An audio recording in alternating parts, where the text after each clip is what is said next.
So when Nido approached me, I thought I'll present a paper, the core ideas of a paper which I prepared for a workshop at West Point last autumn, and the paper itself is in publication in a Cambridge University Press volume at the moment.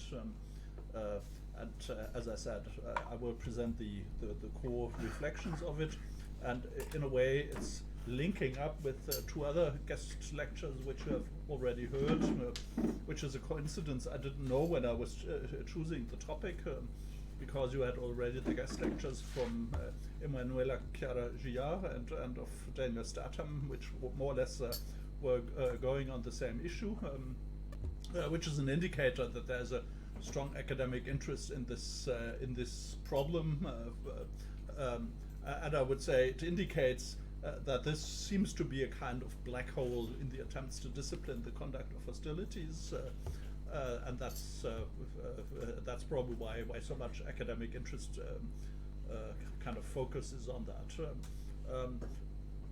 I guess I know more or less what Emanuela Gillard has talked, because I read her Chatham House report, so I know what's in it. I have a rough idea what Daniel Statham talked, and I think it will be three quite different approaches. One, Emanuela's was a more traditional IHL perspective, how to make effective the principle in light of requirements of humanity. Then you have the ethical perspective, the limited value of the principle in terms of military ethics, and what I will give is a kind of more law of armed conflict perspective, which looks partly also from a military perspective on it, namely with a guiding question: what sense does it make in terms of military practice? How does it operate or not operate in military practice? When I talk of military practice, I mean mostly the Western armies I know, because I know a bit. I've met some military lawyers from India, but there are a lot of armies in the world I don't know, so I can mostly talk of Western armies. And what I've said indicates already that my perspective is more a perspective of law in action. How does it work and how should it work in military practice? And bearing in mind the organizational, cultural, and psychological limitations inherent in military practice. I was co-organizing last autumn, also a month after the West Point workshop together with two colleagues, one political scientist from the Hamburg Peace Research Institute and one from a peace ethics institute, a philosopher from a peace ethics institute, on these issues. Let's say, how do cultural, organizational culture of different armed forces influence the way you are dealing with these kind of ethical dilemmas? And you will see that we are talking here on an ethical dilemma which must be resolved in one way or the other. I will be very brief on the on the general issues. You heard already about that, about proportionality as such. The proportionality requirement concerning collateral damages constitutes one of the most complex and difficult questions in law of armed conflict and humanitarian law. I want to make at the outset three kind of reservations or caveats. First, a general remark. In my perspective, there is no overall proportionality requirement in dealing with collateral damage. The Geneva law, the additional protocol, deliberately uses the formula of excessive damage, and the reason of using that formula is giving a certain robustness to the formula, so that you may not quarrel on the details. What is proportionate, what is banned, what is prohibited, are kind of clearly disproportionate from collateral damages. The second caveat, there's an issue of parallel customary law, and this is not a purely academic issue, because there are important states which have not ratified the additional protocol. One in particular it's in particular relevance in the case of the United States and of Israel, which is also not a signatory of the additional protocol. That's why it makes sense of also talking on customary law, which I will not do afterwards. I would say my starting point is there are good reasons for assuming that the rules of Article 51 para 5b and Article 57 para 2b of the additional Protocol 1, which we'll deal with afterwards, that they more or less adequately reflect the current state of customary international law. Even in West Point discussing with US military lawyers, they more or less agreed on that. And there's a long trajectory in traditional customary law before 1977, the codification of the principle in the first additional protocol. The third caveat, the additional Protocol 1 is not directly applicable in non-international armed conflicts, which is a severe limitation because most conflicts we have today are non-international armed conflicts. But when it can again say the basic principles codified in the mentioned articles, they are applicable cum grano salis in a non-international armed conflict, that would be a separate lecture of kind of demonstrating that in detail. But let's at the outset, I would say what I'm talking here is in principle also applicable to non-international armed conflict, and in a way I use Article 51.5b and 57.2b of the additional Protocol 1 as normative reference points, although they are directly not applicable in most situations of armed conflict. So that should be borne in mind. I'm talking on treaty norms which in practice mostly do not govern directly the issue, but since we have these nice texts with which we can work as a lawyer, it makes sense of dealing with them and then looking as a kind of control question to what degree does that conform to customary law for international armed conflicts and to the standards for non-international armed conflict. Now, briefly to the norms. There we have 51 first, and the chapeau of Article 51 para 5 reads, among others, the following types of attacks are to be considered as indiscriminate, and its 51 is the provision, the article on the prohibition of indiscriminate warfare and of methods and means that are indiscriminate. And then we have subparagraph B of 51.5, which indicates as one version of indiscriminate attacks, and that's the core codification of the prohibition of excessive collateral damages. I cite a prohibited indiscriminate attack is an attack which may be expected to cause incidental loss of civilian life, injury to civilians, damage to civilian objects, or a combination thereof, which would be excessive in relation to the concrete and direct military advantage anticipated. And 57, which we will deal with in a shorter second part, is the norm that regulates precautions in attack, which is the kind of procedural side of the ban on indiscriminate attacks. And para 1 of Article 57 provides in general, I read, in the conduct of military operations, constant care shall be taken to spare the civilian population, civilians and civilian objects.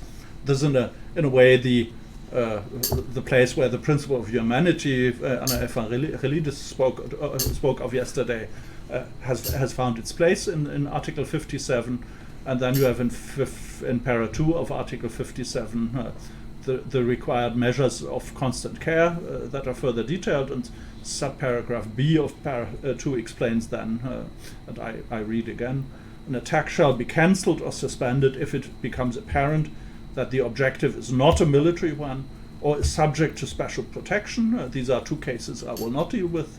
Or that the attack may be expected to cause incidental loss of civilian life, injury to civilians, damage to civilian objects, or a combination thereof, which would be excessive in relation to the concrete and direct military advantage anticipated. Which you have the same formula again, which we have already seen in 51.5b here in the in the measures of constant care.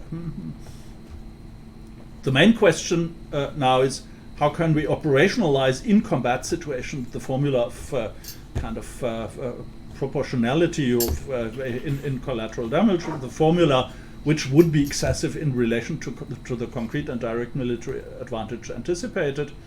And the formula foresees a basic structure of 3 analytical steps.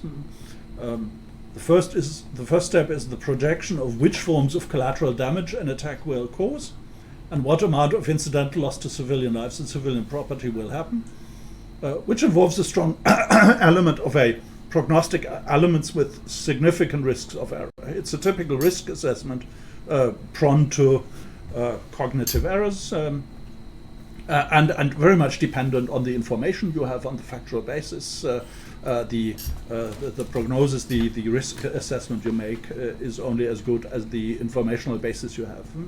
And then you have as a second step the identification of the concrete and direct military advantage anticipated, which strongly relies on the operational planning of the armed forces again involved, which again is a kind of a future-looking assessment, a prognostic with strong prognostic elements, because it's in a way evaluating what let's say what positive gain will you get from destroying or hampering a certain military objective. And then these two these two elements identified in the first 2 analytical steps, which in itself are to a certain are highly insecure, then must relate to each other in the sense of a proportionality assessment.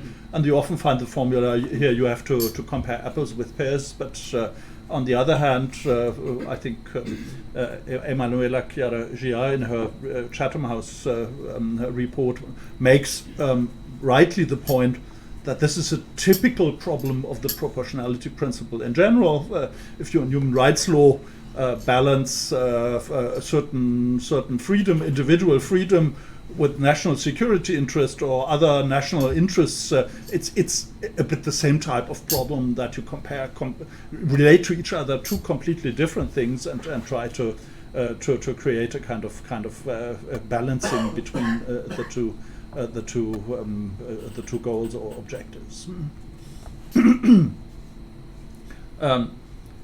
This is the first major part, what I'm going to do, and in the second step I will look into the issue of necessary precautions with a focus not on the ordinary situation of a diligent planner providing for a sequence of operational moves, which is the kind of the primary concern of the norm.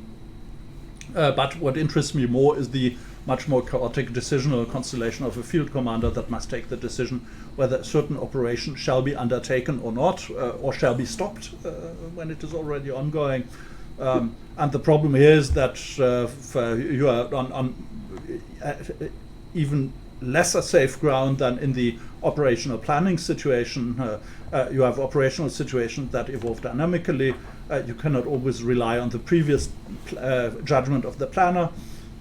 Situations often will have changed, and there exists a duty of commanders to make their own judgment whether the planned operation is still justifiable, which requires strong reconnaissance and intelligence as a source of constant updating of the informational fundaments. And there's again a problem where you could hold an entire lecture on. This is the question: who is the addressee of these rules? One can clearly say, and there are some states which, when ratifying the additional Protocol 1, even made formal interpretative declarations on that, indicating that they understand these rules as addressing military planners and commanders, which are supposed to have more or less the entire knowledge what the military apparatus has on a certain situation, and then they can make the balancing. The problem is, what about the operational guys then being entrusted with the task of let's say implementing the planning, the soldiers at the front line? To what degree can we expect from them to mirror that type of judgment? It's evident that they cannot do that completely, because they will not have complete information. But on the other hand, it's also evident, and that there you find a lot in the literature as a discussion, that there is a kind of there's a kind of outer limit if it becomes apparent to a, let's say, low-ranking officer, let's say, or a non-commissioned officer leading a platoon, that the situation is completely different than assumed in the planning, and that you will have evidently, apparently, kind of unexpectedly high collateral damages, then you are in a situation where you perhaps must think again and must abort the operation, which is a tricky issue because it kind of destroys the operational planning, so that should not be made light-handedly, and this, let's say, this is a very tricky issue which I want only to single out at this stage without going further in detail. So much as a long introduction. Now the first basic step, the proportionality test, relating incidental loss to military advantage. And the problem in behind, perhaps as a background, the collateral damage which inevitably occurs on the occasion of nearly every attack, if it's not taking place in an empty desert or in the Russian Tiger or something like that, if it's a normal combat operation in populated areas, even more difficult in urban areas, there you must always kind of calculate that there will be collateral damages, and these collateral damages are only justifiable insofar as losses to the innocent civilian population are commensurate with the military advantage with the operation sought to achieve. Which as a general rule sounds reasonable, but this principle creates serious difficulties in practice since it necessarily remains loosely defined and is open to subjective assessment and balancing, and I think Dennis Stefan will have talked on that. And one can say, and this is even stressed in the ICRC commentary on the first additional protocol, that in this evaluation the actors enjoy a considerable margin of appreciation, which is particularly true in view of the strongly prognostical character of any such assessment. Now I will go a bit more in detail on that. And this is also strongly emphasized by a lot of states ratifying the first additional protocol.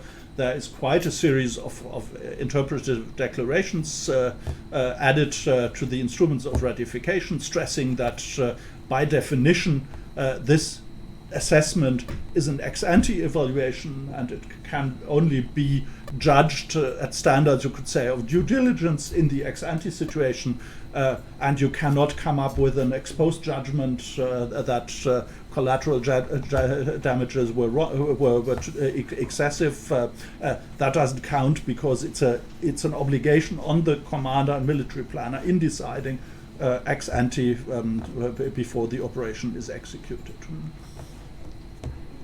The basic problem in behind is, as I indicated already, that the separation of competence and military objectives on the one hand and civilian objects on the other hand, and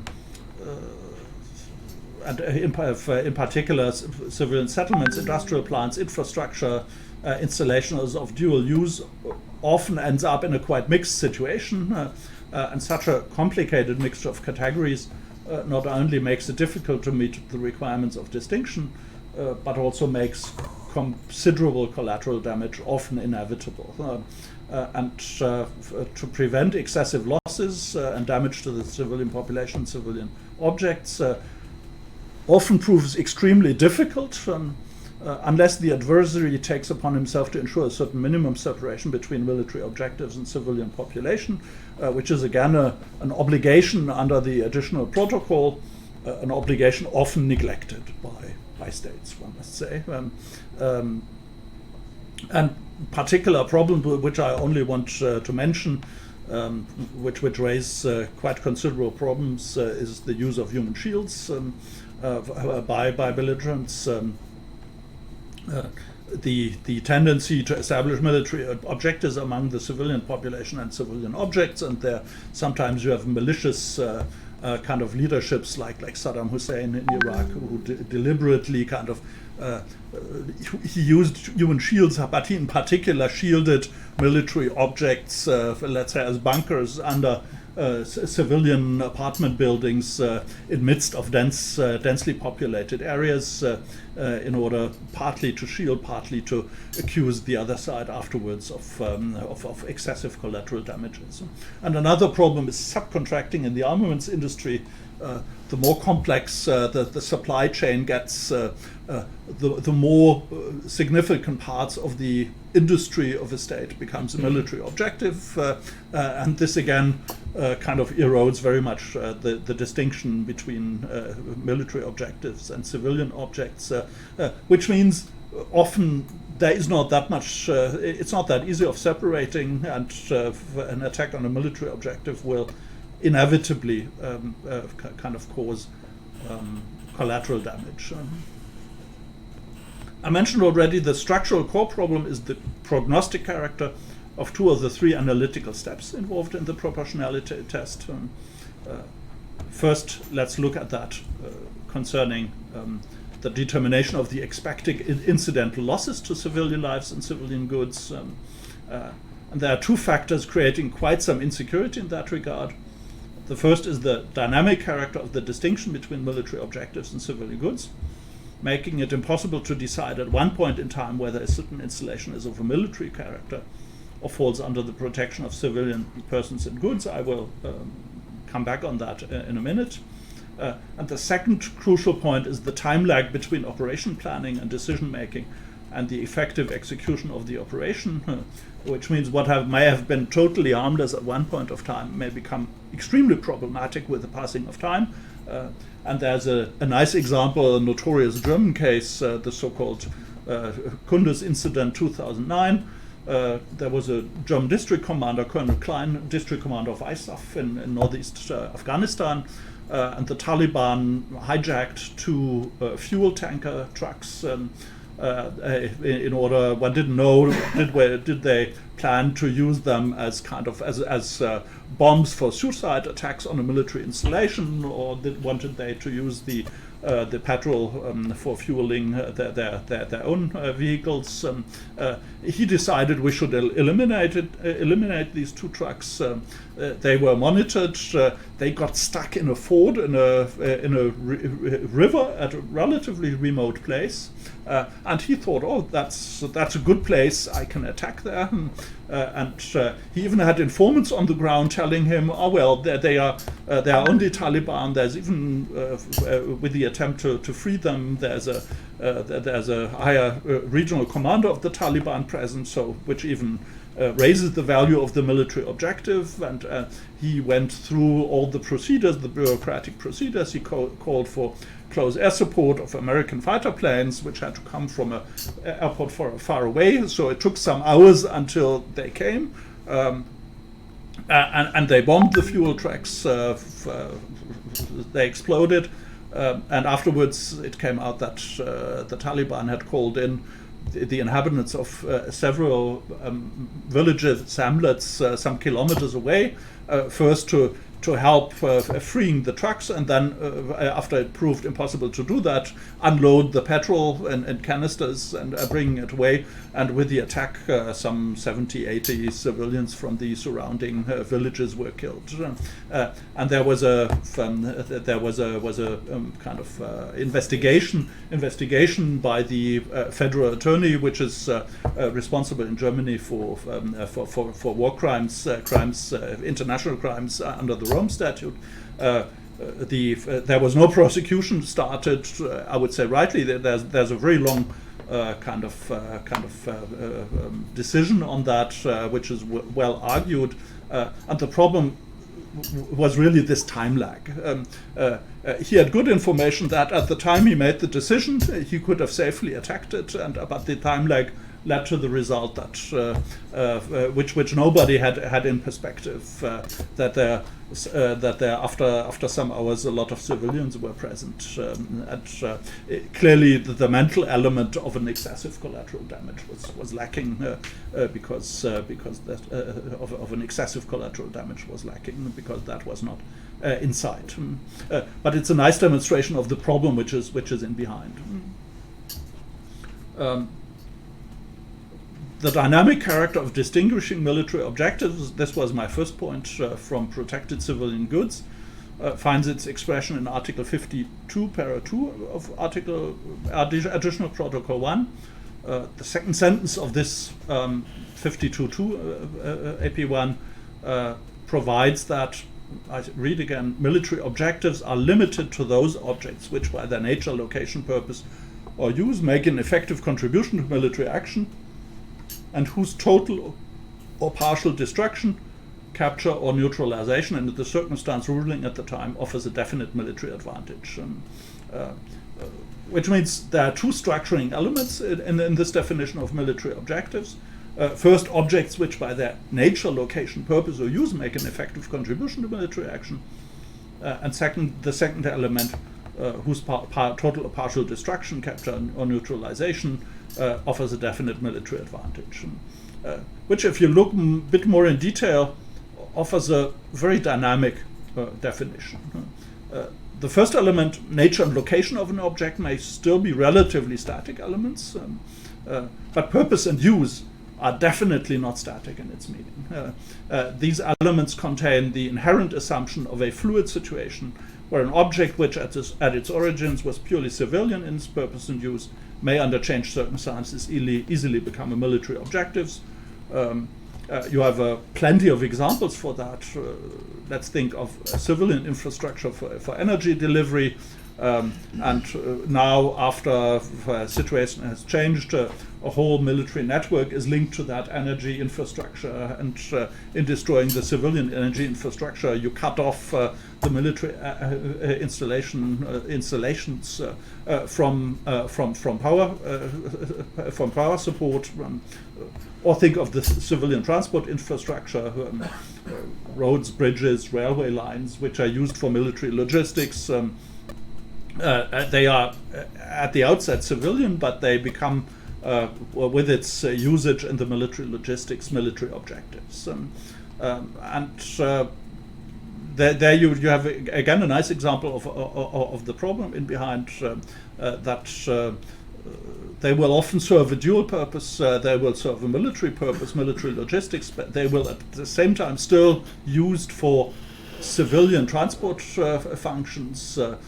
There's again a very kind of a drastic example, a case which happened in Serbia in 1999, where I think it was an American fighter plane attacked a bridge, and at the moment it was attacking the bridge, a civilian regional train was passing the bridge, and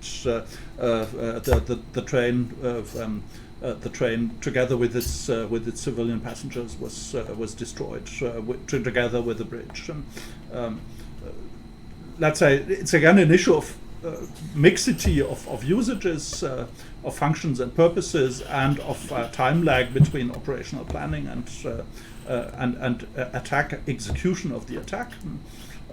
But there's even in a lot of places, due to topographic and urbanistic features of certain locations, it's often quite objectively difficult to separate military installations and civilian objects. Let's say barracks will often have been created at the outskirts of a city. The city is growing, and after some time the barracks are in midst of civilian population. You can see that the General Staff College in Hamburg of the German Army, where I'm from time to time, that was really at the outskirts of the city, but now it's in midst of the of a civilian settlement, and you cannot relocate it every 10 years to another place in order to separate it. So if you have kind of hilly areas where you need a certain space, you have even often less alternatives. So it's often not possible for separating them for a variety of reasons. Now, short excursion. One could say, on an ethic perspective, the seemingly easiest way to deal with that problem would be a complete ban of incidental losses. Simply saying, well, that cannot be. Humanity requires us civilians should be spared. but I would say, and that's a large discussion in ethics, let's say if you reflect it on the level of moral philosophy and military ethics, it becomes clear that simply banning any type of incidental loss is impossible if you do not engage in an exercise of tabooing any use of military force, because that would be an invitation for in particular for malicious actors to ban attacks. One might say, and I've written that in that paragraph, as soon as one accepts that states may legitimately use military force in self-defense against a foreign aggressor, or internally in restoring law and order, it is more or less unavoidable to accept a certain degree of incidental loss. One may try to limit such incidental loss, but banning collateral damage altogether would create severely perverse incentives.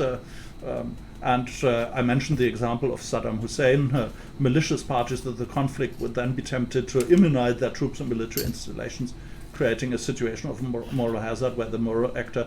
and the problem behind that is that the one who tries to obey to the law would be banned from military operations, and the other side could play around with the rules, which would mean you would end up in a moral asymmetry where the the immoral one would structurally be in a better position than the one trying to obey the law. And here, and that's perhaps a bit a drastic formulation, but I would say in a world full of heinous actors and cynical rulers ready to use force in ignorance of all legal rules, and if you look, even if you look around here a bit north to Syria, you have a quite obvious case of that. There you have to do, I think, on nearly all sides with cynical actors who don't care that much about the legal rules. And if you would kind of formulate the rules too rigid, you would make it impossible for a party inclined to obey the law to conduct hostilities without being doomed for failure. And this calls for an operational rule which kind of Article 51 5b and 57 2b try to establish. Oh, that's too far away.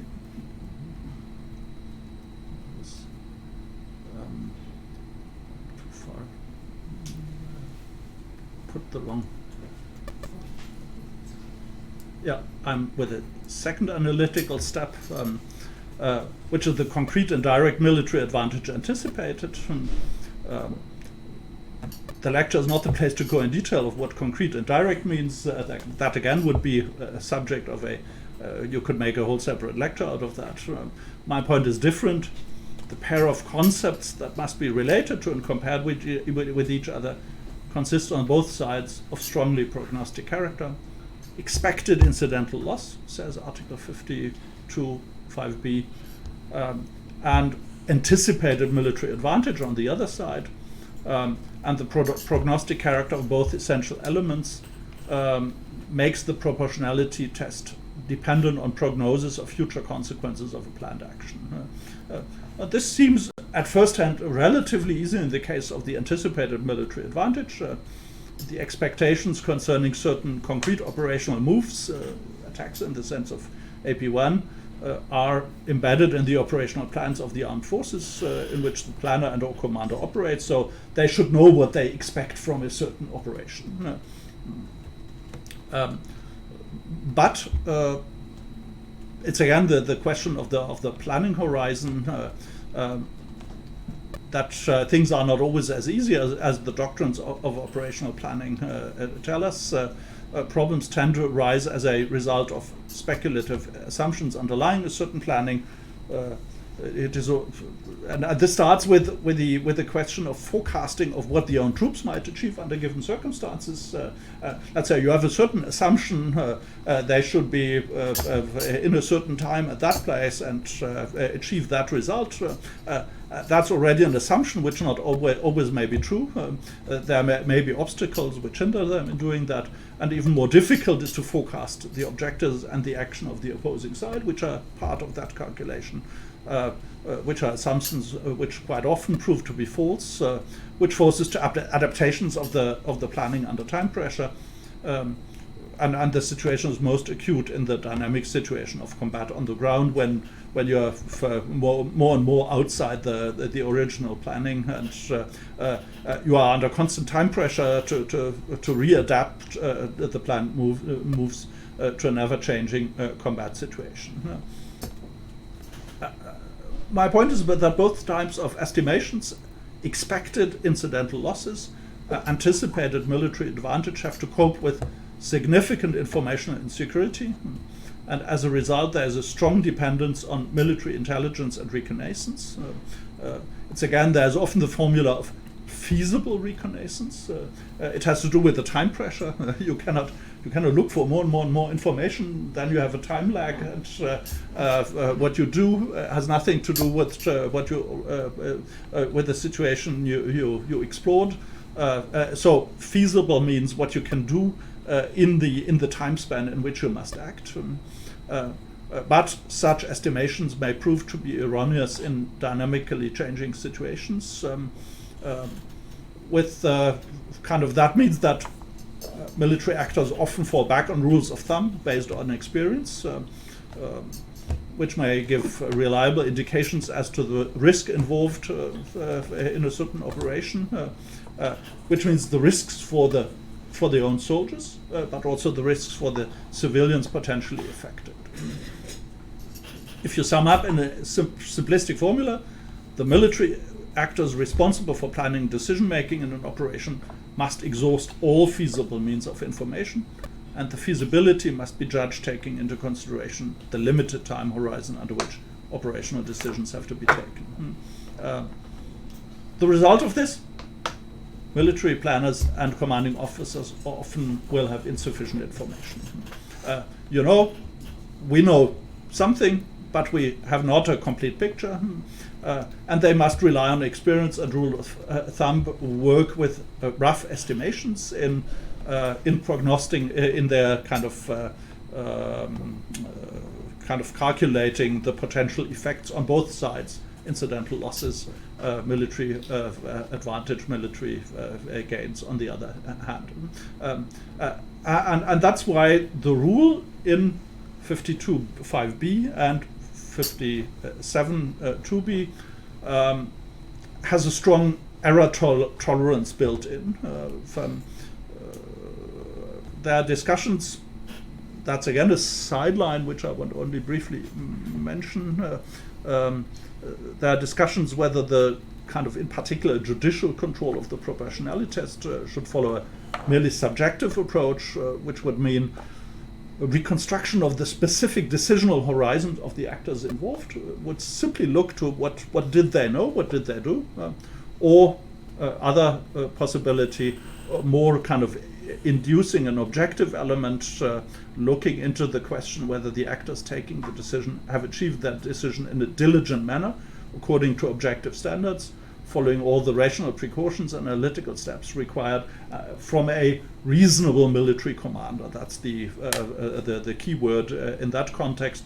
I would say, if you look into the recent jurisprudence of the ICTY, the International Criminal Tribunal for Yugoslavia, which in a number of cases had to deal with these problems, and it was evident that they had a lot of problems, and in all the cases concerned,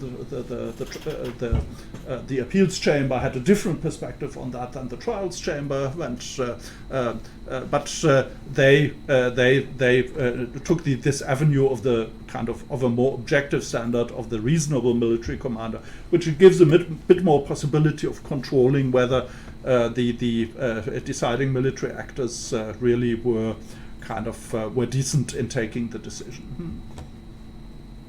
And my point is now that the question of error tolerance is of utmost importance, since prognostic estimations, such as the assessment of future consequences of certain actions, are open to a number of typical errors. The sources of these typical errors, we know nowadays quite a lot on these typical errors, mostly from social psychology, but kind of business management has adopted a lot of these tools, and there's also a lot of research on that in business management literature. And the research warns us to invest too much confidence in the prognostic capabilities of human beings.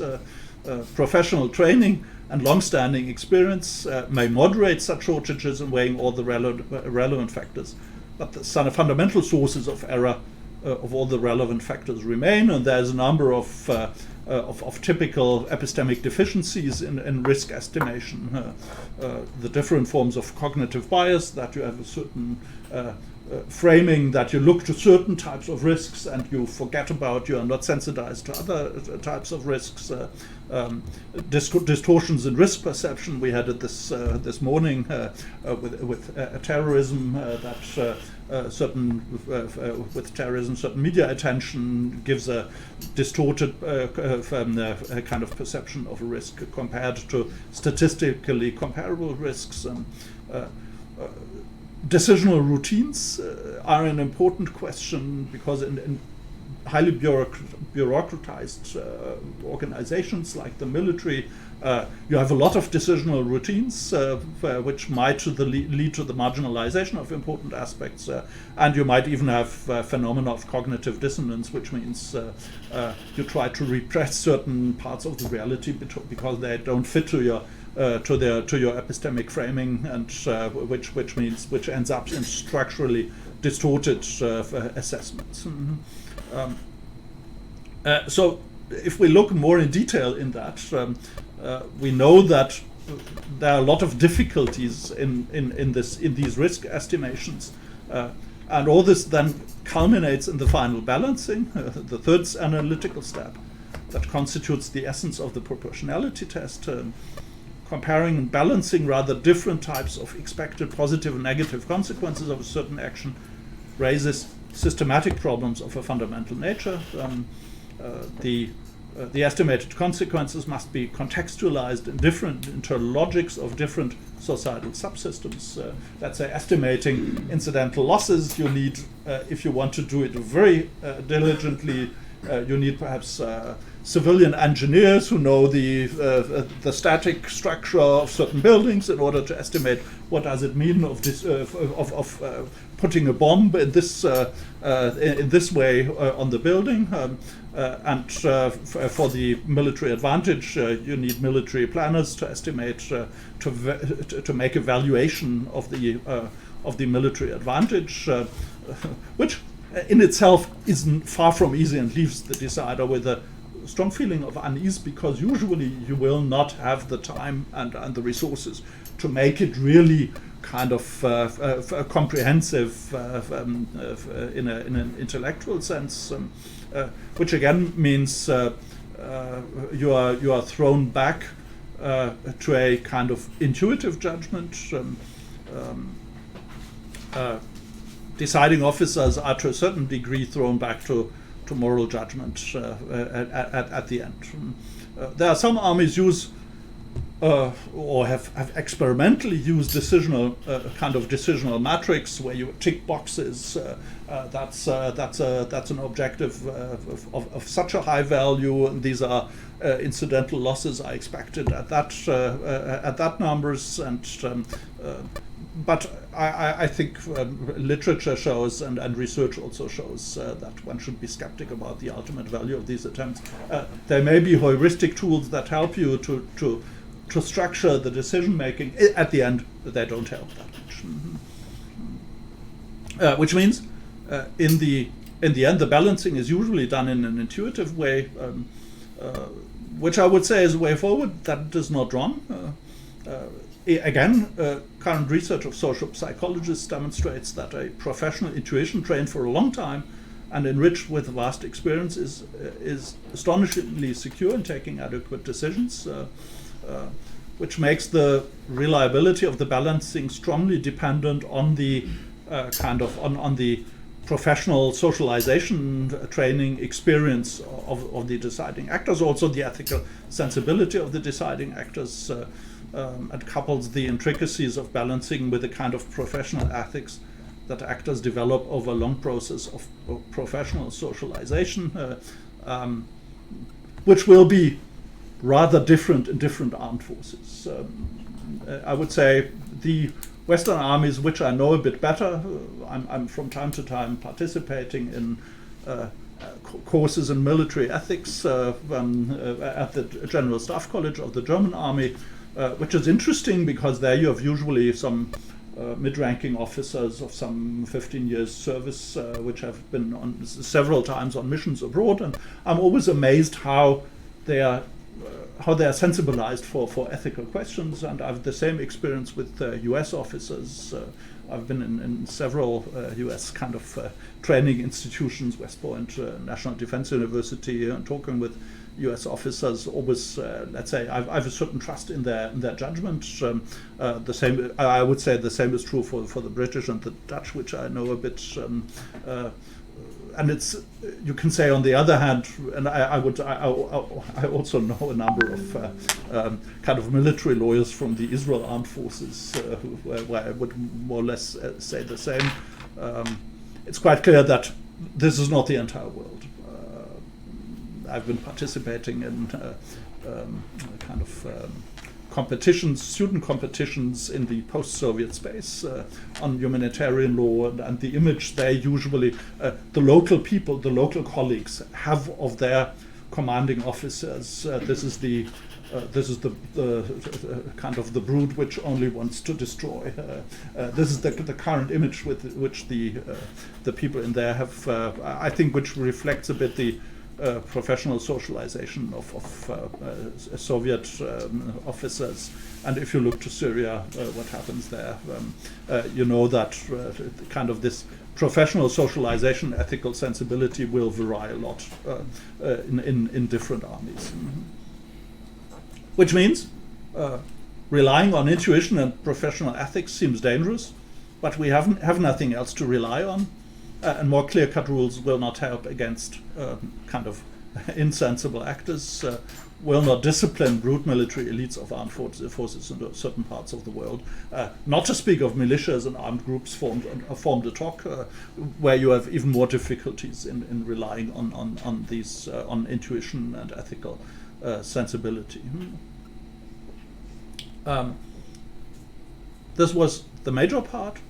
There's a shorter and next part, the inexorably subjective nature of the involved balancing, let's say, refers us to the moral intuition of the deciding actors, which may sound disappointing, but there's a kind of procedural safeguard that should not be underestimated, and these are the precautions provided for in Article 57, Additional Protocol 1, and which is discussed in military ethics as due care supplementing the so-called doctrine of double effects, and here you have the formulations of Article 57, Para 1, which tells us that before engaging on objective, every responsible military leader shall, no, that's Article 57, Para 2, verify the military nature of the objective to be attacked, choose means and methods minimizing incidental injury and damage to civilian life and object, which again depends on the inventory of munitions, of armaments you have as an army, which means if you are a high-tech army like the US or the Israeli, you have much more choice of what type of weaponry you use in a certain situation. If you are kind of a low-tech guerrilla force, you will not have that much choice in that regard. You should refrain from launching any attack which may be expected to cause incidental injury and damage, which would be excessive in relation to the concrete and direct military advantage anticipated. So you should calculate that, and you should give the civilian population advance warning of attacks which may affect it. this is, I think, always the one of the examples is the practice of knocking of the Israeli defense forces. Sorry? Roof knocking, yeah, when sort of putting a small bomb which only makes, which doesn't destroy that much, but warns people there will be happening something serious in a short while. Please leave the building. And the last one is when a choice is possible between several military objectives, engage that objective, the attack on which is likely to cause the least incidental injury or damage. One of the often used example for that is, I don't want to go too much in detail in all that.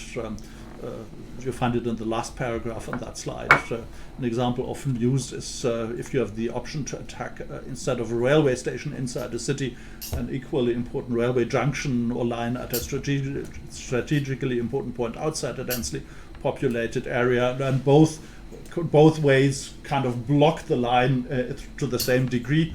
You should go to the junction outside densely populated area instead of incurring high collateral damage in destroying the urban station, which is a kind of partly academic example, because there will often be also other examples. It will not be only of blocking the line, but as an academic example, it's quite nice. And there are duties of military leaders to take precautions, and these precautions mean they must constantly monitor what is happening. They must call off the attack immediately if it becomes clear that the attacked objective does not have the supposed military character. They must halt it if it becomes apparent that the incidental danger to the civilian population is more serious than had been expected, or if it becomes apparent that the military advantage, let's say, is too small in relation to the now apparent collateral damage to the civilian population. And all that, and that's again the problem, all that hinges upon the flow of recurrent operation on the changing operational circumstances on the ground, which again is a problem for low-tech armies. It depends on how good is your intelligence and military reconnaissance. It depends on how good are your kind of electronic communications inside the armed forces.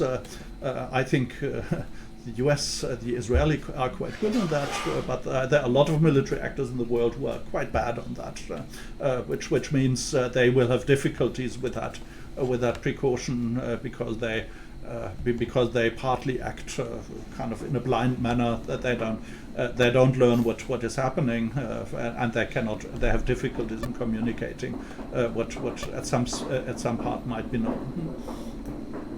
In general, one can say the prognostic problem does not end with finalizing the operational planning, goes on and requires planners and commanders to monitor the situation, which they will do for operational purposes anyway.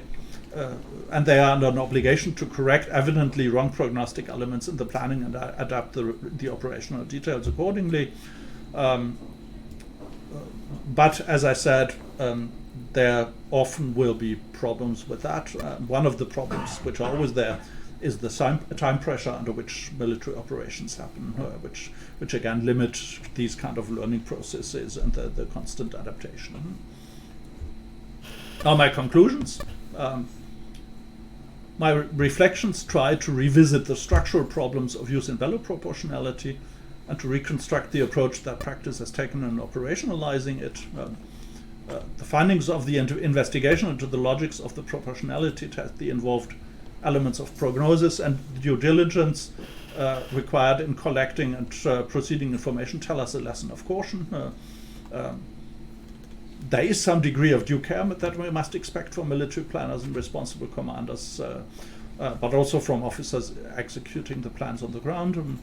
They should constantly proceed and weigh the incoming information and monitor whether the prognostic parts of the estimation of effects work out, or whether the course of action shows severe mistakes. There must be a constant balancing, but we should stay reasonable in what we expect from military actors. Planning and directing military operations is risky business, prone to errors and mistakes. It's risky business anyway, in particular for the soldiers at the front line, but also, let's say, in terms of decision making for the commanders and planners, it's a risky business, prone to errors and mistakes. You will never get it completely right. You should learn from mistakes, but you will never be able to completely avoid mistakes. And accordingly, that's my basic lesson. The rules have incorporated a large degree of error tolerance. That's why we speak of excessive collateral damages. And the international criminal law, in my paper there's also a section on international criminal law. It has even a more kind of reluctant formula because it speaks of clearly excessive, which I think makes sense if you want to make somebody criminal liable for making a wrong judgment.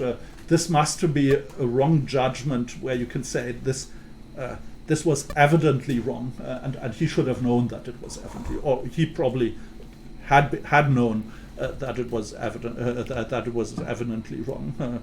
But even there, if you look into the details of the ICTY jurisprudence, there's the famous Gotovina case, which led to a whole series of disputes, even interpersonal disputes, into the judges in the chamber,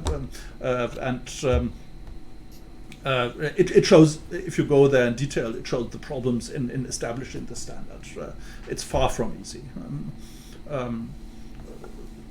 Which means the yardstick cannot be a perfect world where every decision maker knows everything, but the normative light build of a reasonable military commander possessing an intuition where the underlying information is too patchy to justify a risky operation, where there is sufficient ground to come to a decision of launching an attack, which again is an issue of intuition. Where could I more or less rely on what I know? And intuition also might tell me, well, there's a too high risk. I don't know. I don't have a comprehensive picture. Perhaps I should be more careful in this case. I think that's what one should expect from a decent military actor. And I would say there is no alternative to relying on the educated moral intuition. And that's, I think, the basic lesson. That intuition must be trained and must be sensitized in a constant process of questioning and reflecting questions in terms of a professional military ethic. And military organizations should always be aware how important the task of preparing officers for their task and directing operations on the battlefield is. The reasonable application of the jus in bello in that part depends on such training, and as a deeper analysis makes clear. Avoiding excessive collateral damages is a stringent requirement of humanity in warfare, but the respect of such demand hinges upon common sense and the professional ethics of soldiers, which is, I would say, for me, if I look to some of the armed forces, I know I'm not so concerned about it, but if you look to other parts of the world, it's not a comforting finding. But I think if you look to the law and action, there is no alternative. Thanks.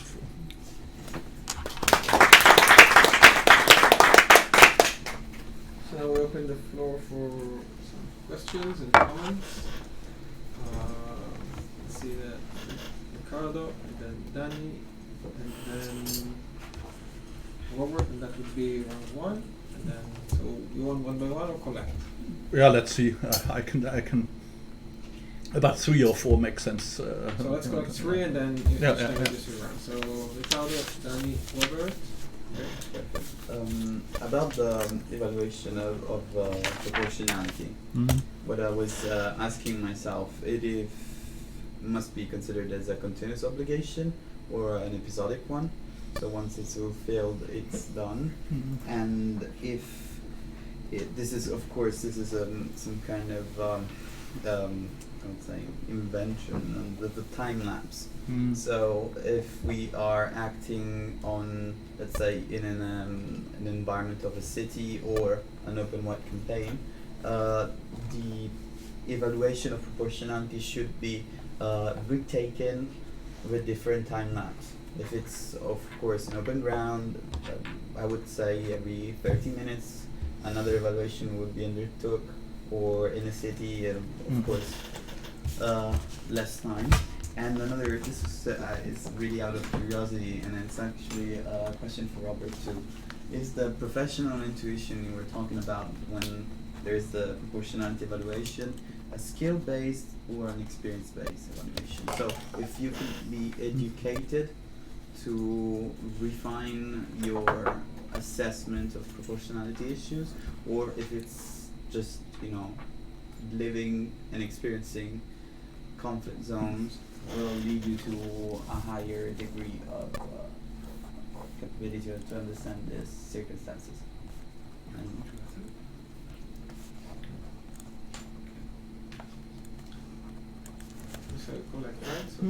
All right. You spoke about the typical errors that are defined in social psychology. I was wondering that when it comes to court cases, would there be psychologists who decide then or evaluate if these people are biased in a way, or the other points that you mentioned on the slide? And another question is, I was wondering if time pressure of these operations is considered in the proportionality test, and if it says anything about how long you have, how much time you have to make a good evaluation before you're allowed to attack. That's it. Me? Robert? Okay.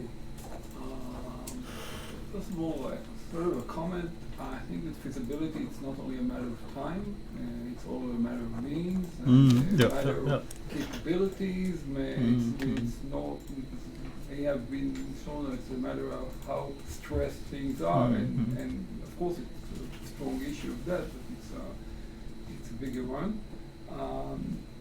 Just want to hear your opinion about it, although you were not here. There was a presentation here by Professor Stefan. I've done research, statistical research, giving a scenario to different officers, dozens in Israel and in America, and if you're not familiar with this research, he's come with apparently prima facie very concerning results, in which in some cases the difference would be between 10 casualties in a scenario, which will be unproportionate to some, and 1,000 to the other. Okay, so I'll be very interested to hear about there's a matter of truth in that. There is no, it's not a mathematical issue. Okay, but the differences that he presented were kind of immense. Maybe you would enlighten us with this. I have one more question. Is like the presentation, it's not exactly, it's more a military objective issue. It's going to the targets by location. The discussion is in this, I think, the writing, sometimes it's taken more like it's a very, I think it's a very big issue and big question. For example, is a tall building that is facing when the force is going into an urban area, and there's a tall building that the enemy might be in it. Would it be by a target by location? Although we don't know exactly. Maybe doctrine that the enemy is putting people in there. What will change into it? It's a very interesting thing I would like to say. The last thing is, again, more like personal reflection from my experience, going back to Ricardo saying that, first of all, it's both, okay? It's also what you train people, and you also what people experience. This is why one of the solutions that we have to this complexity of taking such a very general assessment, or that law gives us very problematic test, because there's no real solution to it, no mathematical solution. As I said, we take it to procedure and policy restraints. for example, it's also the American that published. Sometimes, even if an officer thinks something is proportionate, where the casualty number will be above a certain level, the decision is going higher. Mm-hmm. So this way, it's something that you can go and tackle the issue from a procedural point of view. Sometimes there's no other solution. Model battlefield, you also have to trust the procedure that came before you. So, for example, always the example is a pilot, even a wing commander that is flying over some place, has a JDAM, which with a bomb that already just already knows where it's going when you took up in the air. It will not be familiar, and from 10,000 feet will not be able to trust to see whether what is shooting at, and in that case whether what would be the price in that. He has to trust people that came before him. There's no way for him, although he's the one who's pushing, and we could be a very high rank in this example. Many other reflections I thought we used to that. Those are my comments and questions. Okay, first the question of let's say, is it episodic, the obligation, or is it more or less, let's say, constant? I would say in tendency it's a constant obligation, because as a commanding officer, as a military planner, you will not produce a plan and then you will not care what happens afterwards. You're trying to learn anyway what is happening on the ground, and readapting the planning, and by readapting the planning you have to revisit these questions as well. But again, let's say you will not any minor modification, minor adaptation make up the big box of the whole kind of assessment. That's only when something fundamental changes, or you get new information that points that gives you an indication that there were wrong assumptions, and that the kind of the balance between incidental losses and military advantage will be quite different than assumed at the beginning. Then you have to enter into the kind of assessment.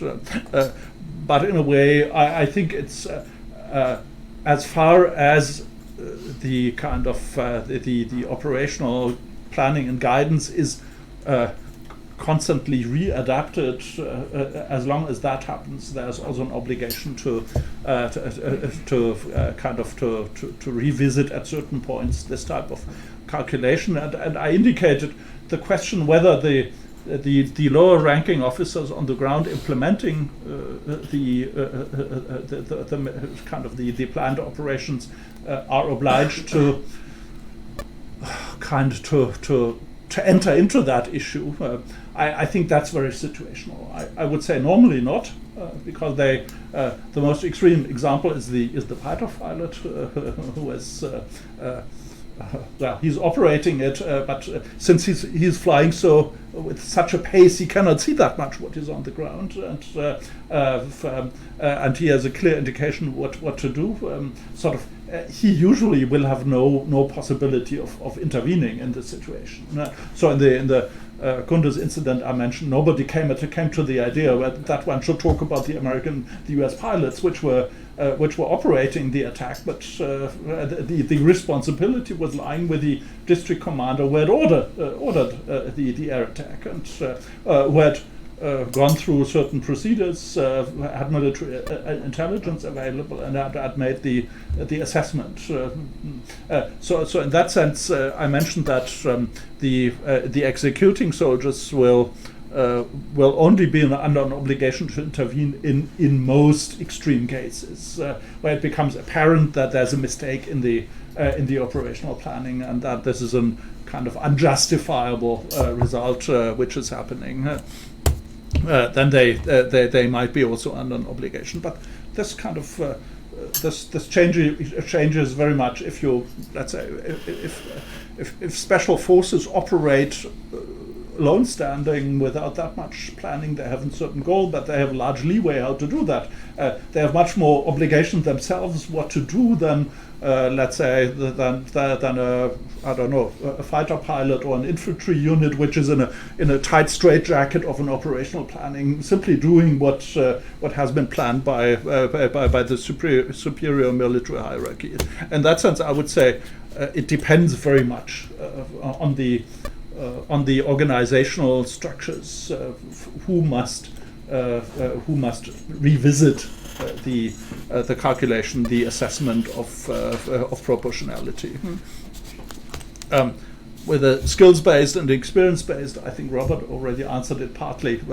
I would also say it's both, because skills-based training is very important. It's initial training of officers, but also, for example, the special training of staff officers, which have a kind of a very intense training when becoming staff officers. There, these issues are quite important because the way you are training, you are sensitized to certain questions, determines also to a certain degree how you process the experience you make, because experience, that's not only something which you experience in factual terms, but it's also the way you process these kind of events which you go through in your brains, and that very much depends again from the cognitive frame. And the cognitive frame to a certain degree is the framing happens in socialization and in organizational training. So in that sense, I think they are both at the same time. Training skills alone do not suffice. I think there's a good reason why commanding officers usually are of a senior rank with a longer experience, so they have a trained intuition of how to behave in certain situations. And I would say good military hierarchies also select people where you can see that they have developed a capable intuition over time. They select them for these positions. In that sense, I would say it's both at the same time, and the two things are very much intermingled with each other. How much time do you have? I think that's again an issue which depends very much from the situation. I think there are types of operational planning where you have plenty of time.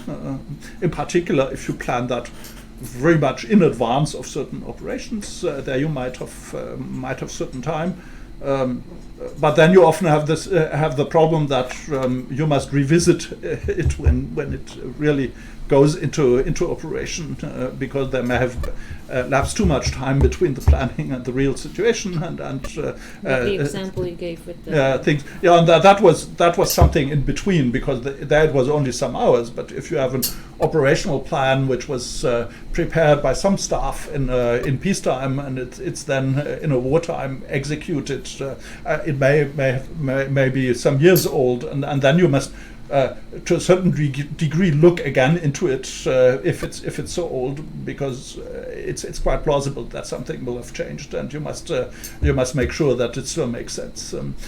So I think the horizon depends very much from the situation, and you could say usually in prior operational planning you have more time in the combat situation. The commander in this combat situation, which must react to unforeseen developments, he usually doesn't have that much time. He will have some reconnaissance and intelligence available. He probably will not have the time to look for further information, because he has to take a decision in a relatively short time span, because otherwise he runs a great risk that he will be overrun, and he comes in a completely reactive mode with great dangers involved in that. So that really depends very much from the situation. Which is why it's not mentioned in the test. Yeah, which I think that's an abstraction on a very high level, and this is often forgotten when trying to operationalize it, that there are these limiting factors in it, which makes it which creates a high variance of situations in which in which things might look quite different. And this is in particular true for the time horizons in which you act. If you, as a court, as a criminal court afterwards, look into that, I think in most bigger armies of the world you have a military judiciary, which means that it's military people who are looking into that, and to a certain degree, I would, in particular, in these types of decisions, it makes sense because it depends very much. I use the word reasonable military command. Is that a plausible decision? Would you, as a bunch of officers of the same, more or less of the same rank, would you have taken? Do you find it plausible that he took that decision in that situation? I think that depends very much on military expertise, and even the ICTY, which had international lawyers and criminal lawyers on its bench, they called in the Kotovina case and some of the other cases, they called in military experts to help them in assessing the situation. And it's 200 meters. Yeah, this was this famous, which I think is completely nonsensical. I don't like the trial chamber judgment because it made its own mistakes, but quashing the appeals chamber, but quashing the trials chamber. On this issue, I found it quite right because that's really rubbish. I think you rarely call in a psychologist. I used social psychology research in order to demonstrate the intricate problems which are involved in there. And I think this is also, it's interesting when I dived into it, half of the literature I found on these problems was operations research from business management, because there you have a lot of research how managers make decisions in critical situations, often also under limited time. And this is much better researched in psychological terms than the military. There's, at least in published literature, there's much more on operational research and business management than on military decision making. But it's a strand of research which helps you in understanding the intricacies of the situation, of the decision making which are involved there. Your point. Clearly, there will be differences in judgment. I would say even inside the same army there will be quite different outcomes. I would say there are clear-cut cases where probably most of the officers would agree that should not be done. But there is quite a range where difficult actors will come to different judgments. That's again why I said it's there's a margin of appreciation, and it's quite clear that often military hierarchies will narrow down the decision for certain kind of military political reasons. One of the striking examples for me is the operational directive which General McChrystal issued in 2010 in Afghanistan, because he was kind of re-steering the US conduct of warfare in the sense of coin doctrine, saying the US tends to be relatively robust in accepting collateral damage traditionally, and in Afghanistan, when, let's say, a patrol was ambushed in a village or was ambushed and the Taliban were retreating in a village, they were calling in close air support, and the fighter planes were laying in ashes the village. And General McChrystal, in the sense of coin doctrine, was saying, that's not the right one of winning the hearts and minds of the population, because that was in the combat zones quite clear that all the local population was angry about the US and was siding with the Taliban because too much civilians had been killed. And he was issuing the order, let's say, infantry must go much nearer in order to the objectives, to verify to what degree there are civilians present, which means there are much higher dangers for the own troops in this situation. And in certain situations, he banned close air support, which meant if you are ambushed as a patrol in a village, you don't get close air support. Perhaps you get refreshments, which also raises the risks for the troops. And this is a political calculation. I think you can, under the law, you can do both. but there clearly will be political judgments which narrow down the decisions in the sense of kind of more military political guidelines, and saying what do we want to achieve, and let's say, do we want to destroy Afghanistan, or do we want to stabilize the government, which means stabilizing the government means the people should feel they are safer with the government and their forces and their allies than with the Taliban, but then we should not destroy Afghanistan. And if we are in there, we must take certain risks for our own people. Sorry? In Iraq, there was the same doctrine, the coin doctrine by General, his name, I'll just look around, it's the same issue. No. My question was already answered. Okay. It's good. Yeah.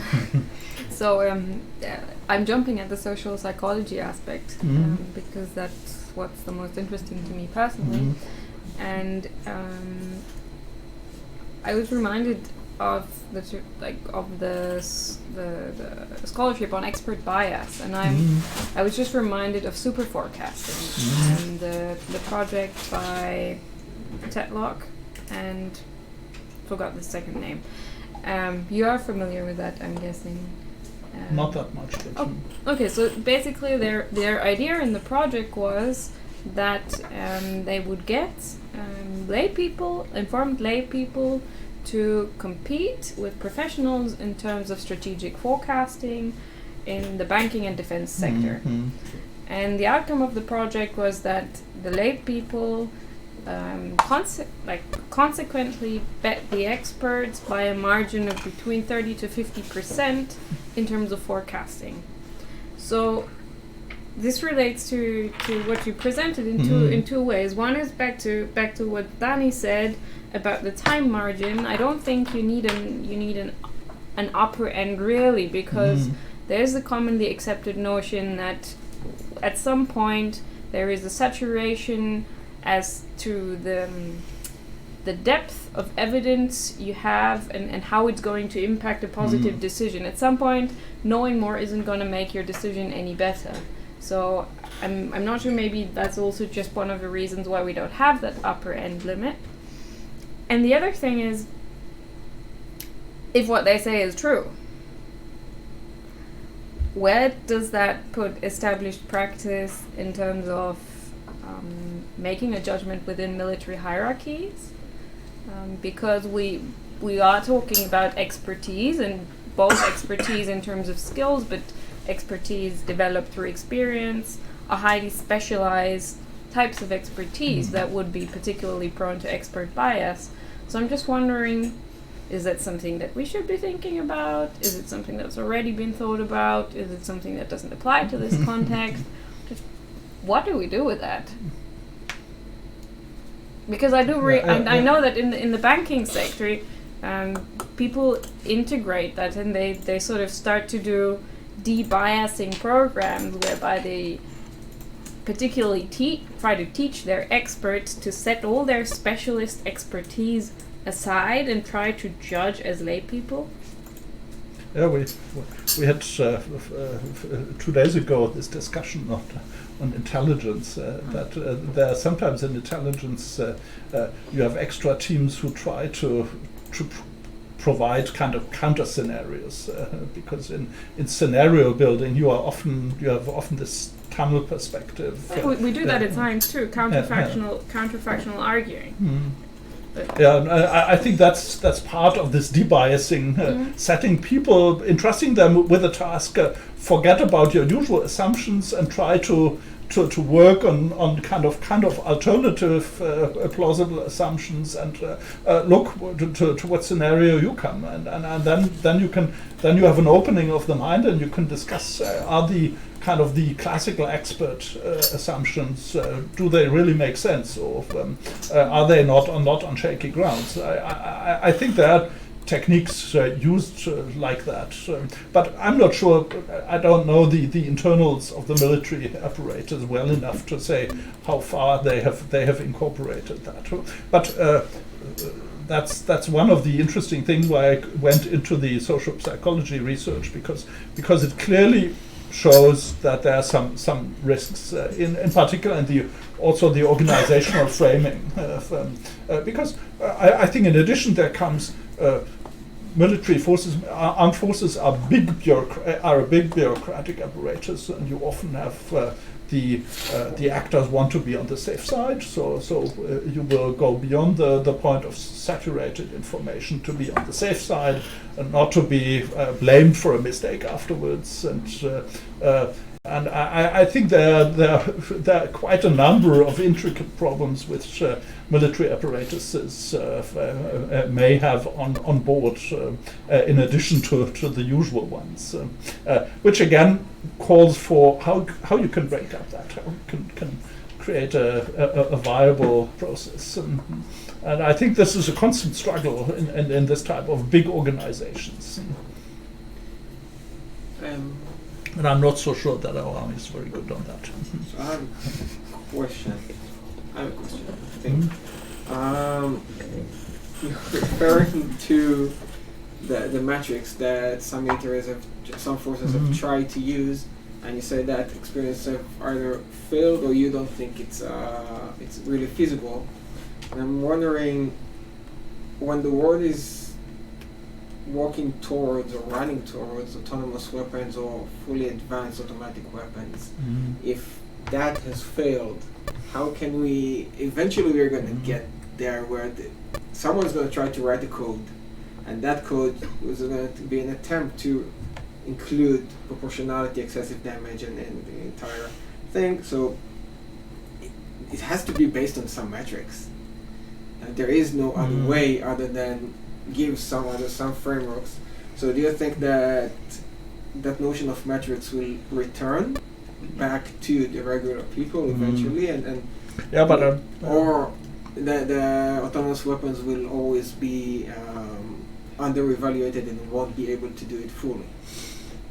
I think that leads me to a strong dose of skepticism towards let's say automatization, at least in that regard, of fully autonomous weapons, because I think, well, it's not unimaginable. I'm not a specialist of artificial intelligence, but at least if you go in psychological research and kind of cognitive research, you realize that this is one of the most complicated things in artificial intelligence, kind of mirroring, replacing this experience-saturated intuition, which is typical, at least for a well-trained brain, and kind of surrogating that by artificial intelligence. I think that's one of the most challenging missions for AI researchers, and I think that's a long time to go until they will be able to do that.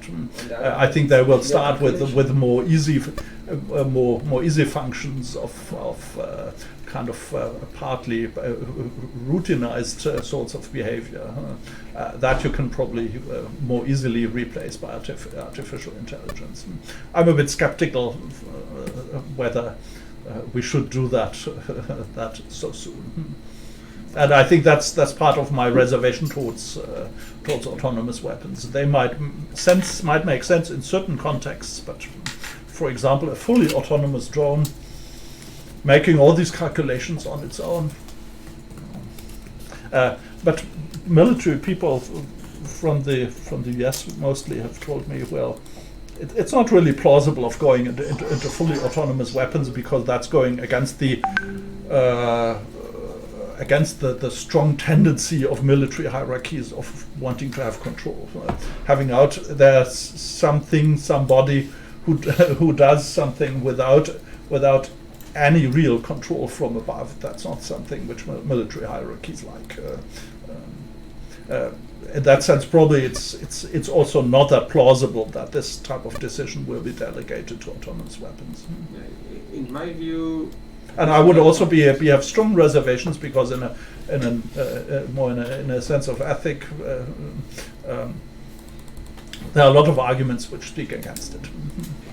But you can also, on the other hand, there is no bias, there is no fatigue, there is no fog of war that people tend to be to make mistakes because of it, and assume that if the machine would see that the people at Kunduz were not a threat, have no weapons, it would be easier for it to cancel.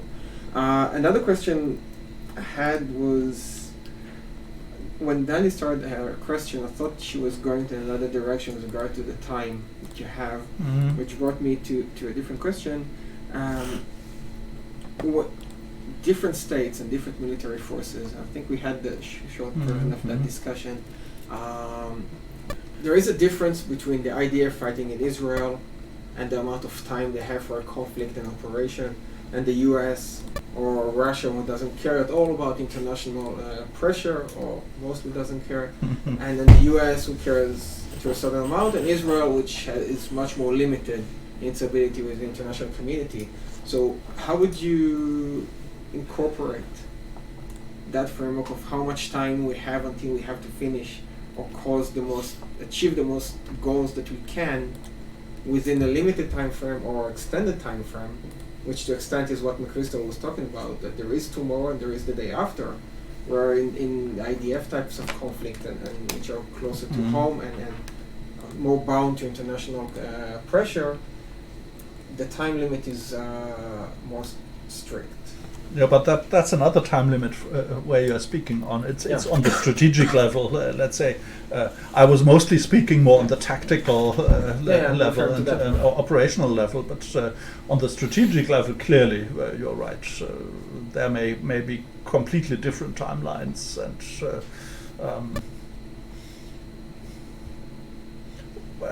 I don't think that it makes that much difference for the problem I was talking about, which is mostly a problem more at the operational and tactical level.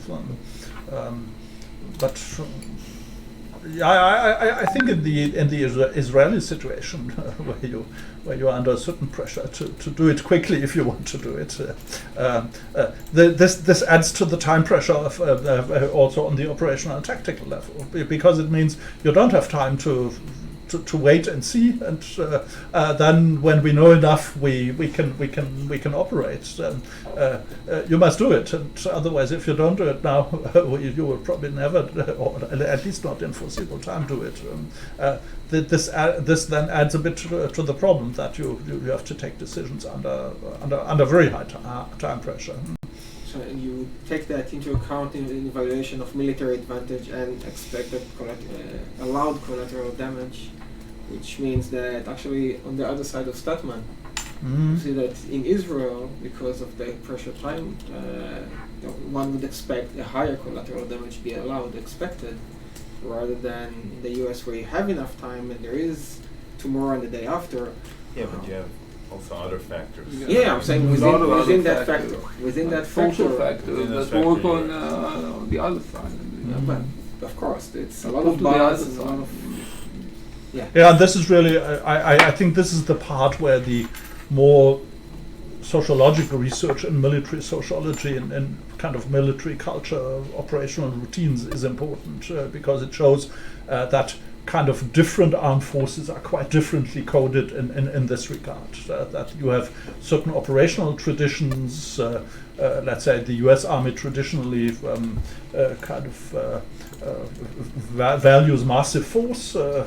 If you have a certain problem, you kind of concentrate force in order to cut through, and then you will clearly be in this situation more robust with collateral damage, because resolute force means you shouldn't care that much about it, and other armies are much more, let's say, have different traditions. One nice example that one of my colleagues from political science brought up. He had made a long empirical research on Afghanistan, and the British, with its tradition from Northern Ireland, they had this kind of this organizational routine of going on patrol by foot, because they had done that in Northern Ireland, and they wanted to show presence, reassure the villagers we are there. which at the same time means you run quite a high risk for your own soldiers, because they are relatively vulnerable in that situations, and other armies, let's say, quarantine their forces in fortified posts, or move also in big convoys, and this leads to completely different operational setups, which has nothing to do with the law, but is an outflow of kind of organizational traditions, organizational culture, operational routines, which are